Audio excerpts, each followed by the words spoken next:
even during the tough times of COVID-19 imposed lockdown.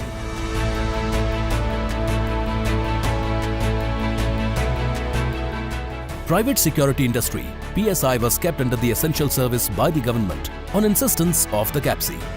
Right from the Don't Dismiss Me campaign to securing the square inch of the motherland, CAPSI has been successfully representing the private security industry and making it a part of the mainstream society.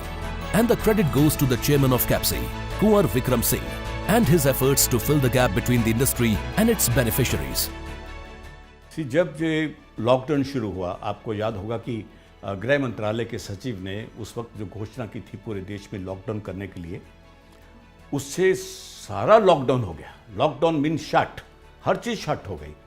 और जो police services थी वो lockdown को लागू कराने में लग गए कि लोग उसको लागू करें, अपने घरों से बाहर ना निकलें। ये बहुत देश में बहुत बड़ी प्रॉब्लम पड़ी कि लोग बाय एंड लार्ज वो इसकी जो तीव्रता है, जो इसके नुकसान होना था, उसको समझ नहीं पा रहे थे भी ये कोविड से होगा क्या।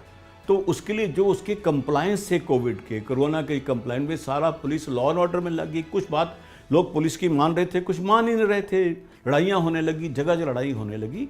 तो पुलिस सारी की सारी उस काम में लग गई। जब पुलिस सारी काम उसमें लग गई तो लॉ एंड ऑर्डर की व्यवस्था तो बैकफुट पे हो गई। अब जितनी फैक्ट्रियां छोड़ के लोग चले गए थे, वर्कर उनके भाग गए, उनके मालिक भाग गए। ऐसी सिचुएशन में अंदरूनी रक्षा सुरक्षा का भार कौन संभालता। तो जब हमने ये बात जाके आपके गृह सचिव से बात की, होम मिनिस्टर से बात की, जी किशन रेड्डी जी उन वक्त, उनको कहा कि आप ये समय है कि जब पुलिस तो किसी और काम में लग गई जो कभी उन्होंने सोचा नहीं था, अब सारा फोर्स उसमें लग गई है, तो अंदरूनी सुरक्षा रक्षा का और नागरिक सुरक्षा का काम कौन संभालेगा।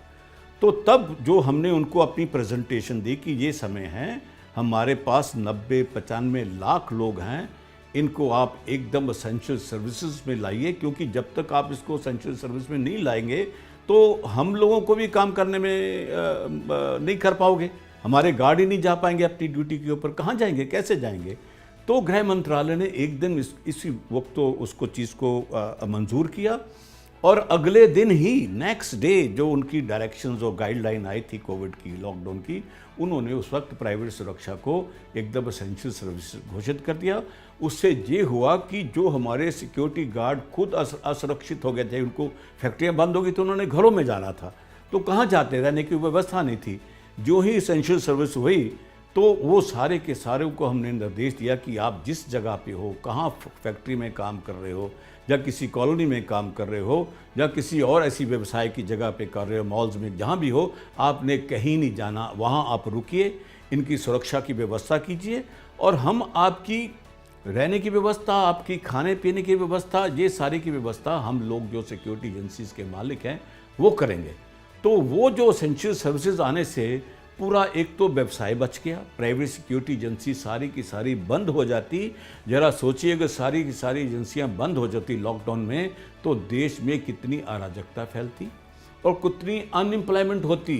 जो इतना बड़ा सेक्टर जिसने 95 लाख लोगों को नौकरी दे रखी है,